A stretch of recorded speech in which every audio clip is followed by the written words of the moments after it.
Assalamu alaikum dear students, hope you'll be doing well. So today we are going to start our next part of the unit number 1 exercise, and that is grammar. In grammar our first topic is adjectives.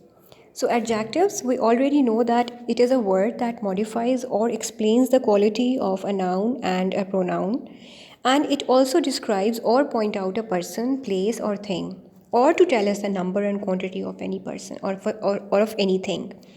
For example, a famous poet. Now here, famous is the adjective and poet is a noun. So at the same time, we can call it that a famous poet is an adjectival phrase in which word famous is describing the quality of the poet. So this is the exercise. The first sentence is, Ashfaq Ahmed was a dash writer. Famed, famous, famously, infamous. So definitely it is famous. This is a very informative seminar. My mother becomes dash what? Anxious, because anxiety is anxiously, these are not the adjectives. These are anxiously is an adverb, anxieties is a noun, anxiety is an again not an appropriate adjective. It is basically more used as an adverb. So anxious would be the proper answer.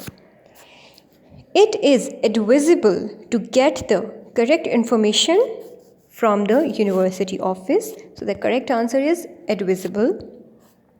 Who is responsible for this chaos? Chaos mean भीड़ या परेशानी, या आप ये कह सकते हैं चीज़ों का आपस में मिक्स होना बहुत ज़्यादा कि आपको समझ ही ना आए कि असल सिचुएशन क्या है.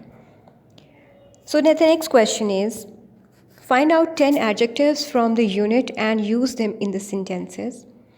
So now what you have to do to find out 10 adjectives from the text, and it is not difficult for you. As you have already done the exercise, from that you can get an idea what an adjective is. Now you have to choose the adjectives, 10 adjectives, and to use them in sentences. And dear students, this is your home task. You have to do it yourself.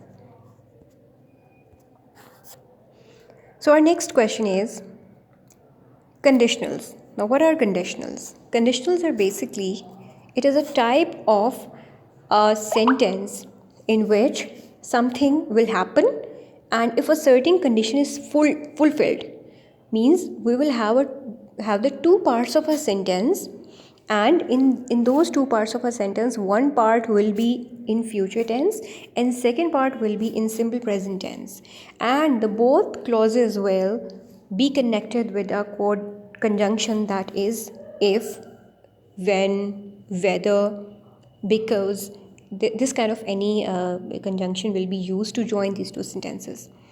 So example is, if they arrive late, they will miss the bus. Means one part of the sentence shows that one work has to be done, and the second part shows that one work has been done, or the one work will be done in the condition of the second work to be done. Hope you will understand. The methodology would be if plus subject plus base verb plus again comma, and the second clause starts subject, will, may, might, could, base verb, and the object if there is needed.